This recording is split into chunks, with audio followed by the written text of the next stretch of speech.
Welcome back to the Musical Connections podcast. Zach Snow here with you once again from the Sheraton Hotel as Music Celebration Week 2024 continues. Well, we are going to introduce you to one of the most highly anticipated and up-and-coming singer-songwriters here in the province. Her debut album, Moving Fast in Slow Motion, is making a lot of noise, and she is set to be a big player in the alternative scene and the folk scene for many years to come. Joining me right now is up-and-coming singer-songwriter Hannah Green. Hannah, how you doing? Hi, good. How are you? I am lovely. Congratulations on all your success, your brand new album, your debut, Moving Fast in Slow Motion, and the 2 nominations for Alternative and Rising Star of the Year. Thank you so much. And having listened to this album when I featured this on Newfound Releases about a month or 2 ago, absolutely fantastic. Your voice is just absolutely smooth. Your songwriting is amazing. You have a nice look, and your future is very, very bright. Thank you so much. So, how does it feel to finally have your debut album out to the public? It feels pretty surreal, honestly. I've been writing these songs for a good while now, so to actually have them out there is, it kind of doesn't feel real. They've always just kind of stayed in my diary just for me to see. So it's crazy that people can actually listen now, and it's good to hear some feedback. So. Oh, for sure. And you're working on this album with Nick Coltis-Clark. Yeah. Now, Nick Coltis-Clark has played with the likes of the Fortunate Ones, Ian Foster, and he also has his own project, NCC. He put out an album of that back in November of 22. Yeah. So what was it like working with Nick on this record? Oh, man. Nick's the best. I consider myself really lucky to have worked with him. He truly not only was my producer, but was just there for me no matter what, like as a friend and mentor, kind of just showing me or giving me insight into what it's actually like to be a musician and advice and all that stuff. So he really took me in, and he made a studio out of a room in his house up on the top floor. Oh, wow. Yeah, so we would get together there like once or twice a week, pick away at the album, and it was good. So what lessons did you take away from your time with Nick Coltis-Clark? So what lessons from him did you take away that you'll take away now going on as you're just really starting your career? Yeah, no, for sure. I think Nick is really good at just being himself. So he kind of just really showed me the importance of that. And we kind of leaned into how nothing has to be perfect. So I feel the whole recording process was just like really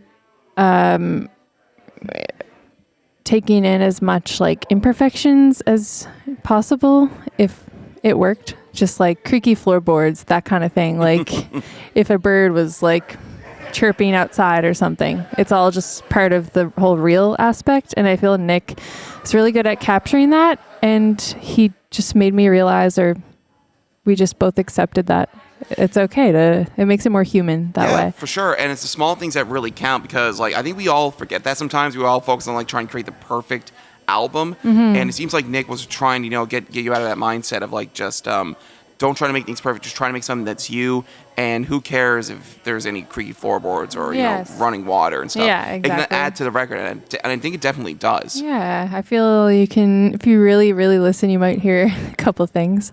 But yeah, it just adds to the whole vibe that we were going for. So how did this all start for you, Hannah?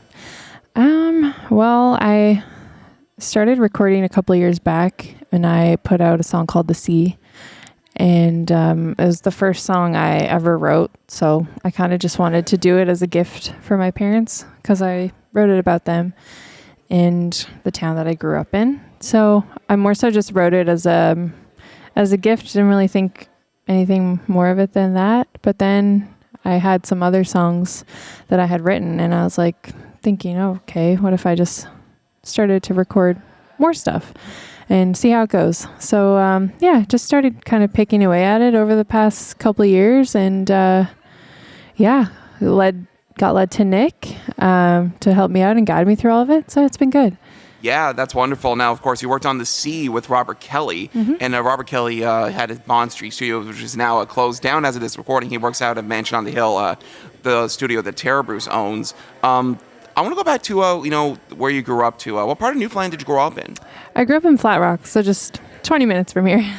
Wonderful. So what was growing up in Flat Rock like? It was really nice. I honestly, had a great childhood, and I feel my parents really just kind of let me explore. So I was outside a lot as a kid and grew up by the sea and in the woods and that kind of thing, just always being surrounded by nature.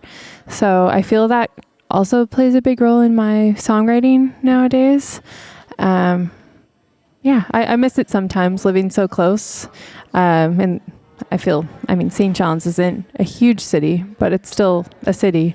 Yeah. So I kind of miss being a little bit more rural sometimes, but no, it's nice. I can still wake up and see the ocean every day. Yeah, for sure. And St. John's has its own unique charm about it because we're the downtown core. You have like the Narrows right in front of you, and getting to see that sunrise all the time. That must be something extraordinary to see, and especially during like the spring and summer months. Like St. John's is such a beautiful city, though. Yeah, it's great. It's really inspiring to be around. Now, of course, what's your songwriting process like? Because going through the research of your album, your songs involve a lot of stories about love, loss, and nostalgia that accompany your journey from from growing up as a child to being the person you are now. So, what's your songwriting process like when it comes to honing your craft when it comes to your music? Honestly, I don't have I wouldn't say it's a process. It's more so of just inspiration strikes. Maybe I'll jot down an idea and I'll work with that over time. Or if something inspires me or I think of a story, maybe something that happened to me years ago and kind of how that affects me today. It all starts with ideas and then kind of evolves from there. But then there's other times where I'll just set a timer for 5 minutes and see if I can write a song in 5 minutes. That's how Panic Room was written, actually. I kind of just sat down at the kitchen table one day and pressed start on the timer for 5 minutes, and I had a song. So Wonderful. Now, of course, one of the songs that started this whole process was "Open Your Eyes," and that's a really personal song that I just want you to go more deeper into. So, tell me a little bit about how you wrote "Open Your Eyes." Yeah, for sure. It reflects an experience that I had when I was sitting across from someone who was clearly uncomfortable by my presence because of the fact that I'm gay, and he, I guess, wasn't so accepting of that. So it more so just reflects that experience and how I was making him so uncomfortable that he couldn't make eye contact with me. So he just kind of kept looking off to the distance, that kind of thing. And it's just kind of weird. It was weird for me because I was just sitting there and kind of didn't know what to do with myself. Because, I could tell that he was clearly uncomfortable. And trying to make conversation with someone who can't remain eye contact with you is kind of a strange thing. So, I wrote it about that and kind of how homophobia is still happening. And it's kind of hard to believe. Sometimes it feels like, the world has made so much progress and society has made so much progress in terms of that, but it still exists, even though you might not openly see it all the time. Yeah, for sure. And so what influences do you take help craft this very unique sound that you put out? I definitely, there's some artists that I've been really inspired by, particularly. Billy Martin, not sure if you're familiar with Billy Martin. Not familiar. Yeah, no, I love her music. I feel she also really kind of captures the imperfections that can come when you're recording.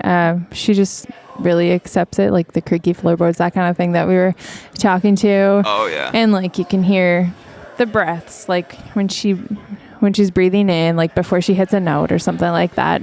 I feel sometimes people try to cut that out, but yeah, especially these days with all the technology that that's right. is involved with making songs. But it's nice to see that people are still including that in their art, because that's part of the art. That's part of, like I said before, the human aspect of it. For sure. Now, of course, I would imagine this is one of your first music celebration weeks. Yeah, Or my first one. Your first one? Yeah. How do you feel about being here at Music Celebration Week with all these delegates and all your peers in the music sector? How important is this going to be for you going forward when it comes to the development of your career? Yeah, it's honestly so cool. I'm having a great time so far. I'm trying to go to as many things and events as I possibly can. Some things overlap, so it's kind of hard to pick and choose. Oh, what I want to go to today. Yeah, that's the hardest thing with these conferences for Yeah. me, because of there's so much here to do, but you gotta stay focused on one thing. There's a meeting here at 11:30. There's a conference down at 1:00. There's a showcase you gotta go to. There's so Yeah. much to do, but it's great to see everyone here all together for the same cause. Yeah. No, it's great. It's nice chatting with everyone. Some people I know from around, but it's nice chatting to new folks too. And I'm glad you chose the podcast to come on and tell your stories. And Yeah, thanks for having me. And once again, thank you for coming on. So you were up for 2 awards this year at the MusicNL Awards. Solo Alternative Artist of the Year, I should say, and Rising Star of the Year. How does it feel to be up for 2 awards at the MusicNL Awards? I'm honestly still a little bit in shock. Why is that? I feel like it's just a strange thing a personal thing maybe that I have. It's just crazy because the people that I'm nominated alongside of are people that I look up to and are inspired by, and I listen to their music. So it's just crazy to see my name on the list next to theirs. Yeah. It's crazy to believe, though. Yeah. And you definitely are one of the biggest rising stars here in the province. But I'm just proud of everybody here this week.